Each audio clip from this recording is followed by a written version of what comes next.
Assalamu alaikum. My name is Khadija Farooq and we are going to study the essentials of a valid contract from the Contract Act. Let's move towards the topic. हमारे पास आता है contract. Contract basically क्या होता है? ये word निकला है आइन काफ दाल अक्कत जिसको कहते हैं हम लोग उर्दू में, यानी कि मुआहिदा जो होता है माबैन पार्टीज, प्लूरलिटी ऑफ पार्टीज के दरमियान. हमारे पास कॉन्ट्रैक्ट एक कोई भी ऐसी चीज़ है which is an agreement having legal enforceability. Okay, contract basically means tie up. Contract is something आप मुआहिदा करते हो. अगर हम उर्दू में इसका लफ्ज़ देखें तो इसका मतलब है मुआहिदा. जो हम मुआहिदा करते हैं माबैन किसी भी प्लूरलिटी ऑफ पार्टीज़, दो या दो से ज़्यादा पार्टीज़ के बीच, तो हम लोग चलते हैं कॉन्ट्रैक्ट की तरफ, जिसके अंदर हम लोगों को मीनिंग मिलता है कि ये कॉन्ट्रैक्ट कोई भी मुआहिदा है बिटवीन टू पार्टीज़, टू और मोर देन टू पार्टीज़. उसके बाद हमारे पास आता है रेलिवेंट प्रोविजन, और रेलिवेंट प्रोविजन के अंदर हमारे पास सेक्शंस आते हैं. Section 2, section 10 from contract act, article 18 from constitution of Pakistan. So basically हमारे पास रेलिवेंट प्रोविजंस आते हैं, फिर हमारे पास आती है definition and then move towards the essentials of valid contract. Valid contract के बारे में जानने से पहले हम लोगों को चलना पड़ेगा काइंड्स ऑफ कॉन्ट्रैक्ट के ऊपर, जिसके अंदर हम लोगों को ये चीज़ मिलती है कि किसी भी कॉन्ट्रैक्ट के 3 काइंड्स होते हैं, जिसके अंदर हमारे पास सबसे पहले valid, void and voidable. Valid is the one जो तमाम एसेंशियल्स पूरे करते हैं. वॉइडेबल इज़ द वन जो तमाम एसेंशियल्स पूरे नहीं करते बट वो कैपेसिटी रखते हैं अपने अंदर तमाम एसेंशियल्स को पूरा करने की. इट कैन कंटिन्यू कि वो वॉइड एबल वैलिड बन सकता है, बट वॉइड जो है इट इज़ एब एन इश्यू.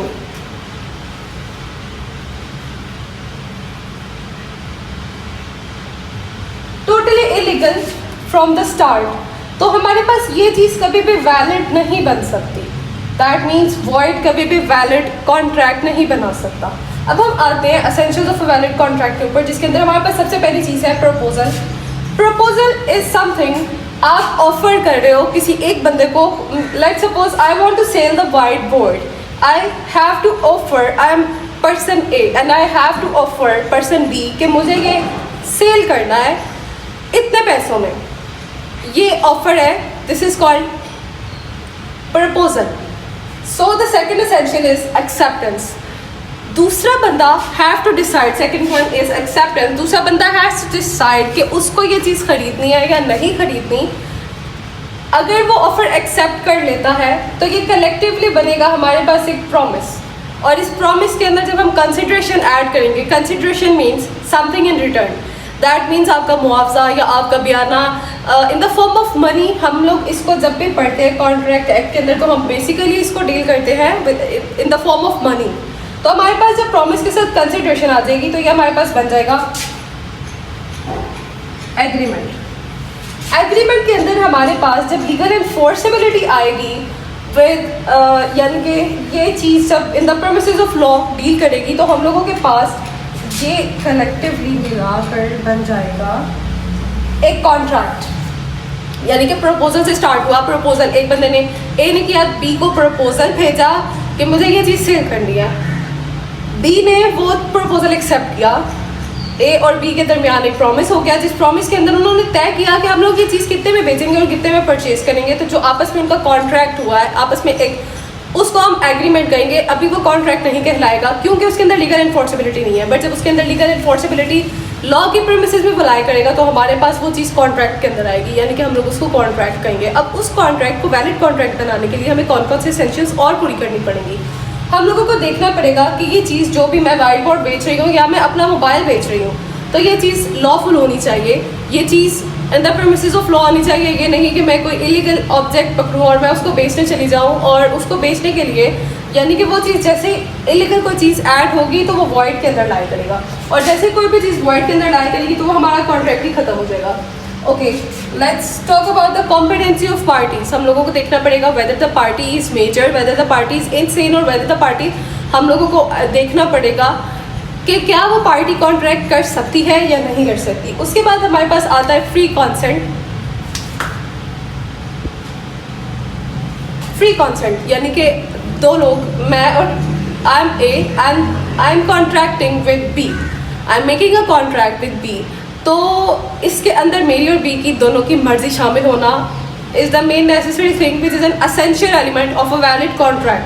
जिससे ये डिसाइड होगा कि हाँ अगला बंदा भी कॉन्ट्रैक्ट करना चाहता है। ये नहीं कि मैंने फ्रॉड, मिसरिप्रेजेंटेशन, कोर्शन या किसी भी गलत तरीके से उनके ऊपर अंडर इन्फ्लुएंस प्रेशर डालकर अपनी पावर का इस्तेमाल करते हुए, अपनी पोजीशन का इस्तेमाल करते हुए वो कॉन्ट्रैक्ट करवाया उनसे। उसके बाद हमारे पास आता है सर्टेन एंड डेफिनेट, यानी कि मुझे अगर ये वार्ड बोर्ड सेल करना है तो मैं कॉन्ट्रैक्ट सर्टेन एंड डेफिनेट मुझे ये सेल करना है, इतने पैसों में सेल करना है। अगला बंदा कहे मुझे ओके मुझे परचेज करना है, इतने पैसों में परचेज करना है, एंड जो हमारे बीच डीलिंग होती है उसके बाद कॉन्ट्रैक्ट बनता है, उसको हम कहेंगे कि वो सर्टेन एंड डेफिनेट होना चाहिए, यानी कि क्लियर होना चाहिए, एक्यूरेट होना चाहिए, प्रिसाइज होना चाहिए कि भाई इस चीज़ के बारे में कॉन्ट्रैक्ट किया और वो चीज़ ये थी और उसके बारे में हमने ये डिस्कशन की। उसके बाद हमारे पास आती है कोई भी ऐसी चीज़ या कोई भी ऐसा कॉन्ट्रैक्ट, उसके अंदर कोई भी ऐसी चीज़ मौजूद नहीं होनी चाहिए जिसको वॉइड करार दिया जा चुका हो, जैसे कि काइट फ्लाइंग, या हम लोग ऐसा कोई कॉन्ट्रैक्ट कर लेते हैं जो पहले चीज़ का वॉइड नहीं थी बट आफ्टर दैट टाइम उसको इलीगल करार दे दिया गया हो, तो हम लोग वो चीज़ भी देखें, काउंट करेंगे कि वो उसके अंदर लाई नहीं करनी चाहिए। उसके बाद हमारे पास चीज़ आती है पॉसिबिलिटी ऑफ परफॉर्मेंस। उसके बाद हमारे पास चीज़ आती है पॉसिबिलिटी ऑफ परफॉर्मेंस, जिसके अंदर हमारे पास ये चीज़ आती है कि अगर हम लोग कॉन्ट्रैक्ट कर रहे हैं तो क्या वो इस काबिल है कि उसको परफॉर्म किया जा सके, उसको एप्लीकेबिलिटी उसकी देखी जा सके। ये नहीं कि वो एप्लीकेबल नहीं हो सकता या उसके अंदर कोई फॉल्ट है या स्टे है या वॉट एवर इंजेक्शन चल रही है उसकी, तो हम लोगों को ये चीज़ भी सब साथ कवर करनी पड़ेगी। उसके बाद हमारे पास बात आती है बेसिकली अगर हम देखें तो contract is simply an agreement which has legal enforceability. जब ये चीज़ हमारी पूरी होती है ना तो हमारा कॉन्ट्रैक्ट की बेसिकली जो डेफिनेशन है, any agreement having legal enforceability is called a contract. ये सिंपल हमारी डेफिनेशन है कॉन्ट्रैक्ट की। उसके बाद हमारे पास कुछ लीगल फॉर्मेलिटीज़ आती हैं जिसके अंदर हमारे पास अटेस्टेशन एंड रजिस्ट्रेशन आती है, यानी कि हम लोग रिटर्न में उसको लेंगे, हम लोग रजिस्टर कराएंगे, हम लोग अटेस्टेशन करवाएंगे वेदर उसके अंदर कोई फॉल्ट तो नहीं है, कोई फ्रॉड तो नहीं है, कोई मिसरिप्रेजेंटेशन तो नहीं है। So these are the basic essential elements of a valid contract. So it shows all contracts are agreements, but all agreements are not contract, because agreement के साथ साथ आपको जब लीगल इन्फोर्सेबिलिटी मिलेगी तो आपका कॉन्ट्रैक्ट बनेगा, बट लीगल इन्फोर्सेबिलिटी के बगैर आपका कोई भी कॉन्ट्रैक्ट एग्रीमेंट तो हो सकता है बट एग्रीमेंट कॉन्ट्रैक्ट नहीं बन सकता।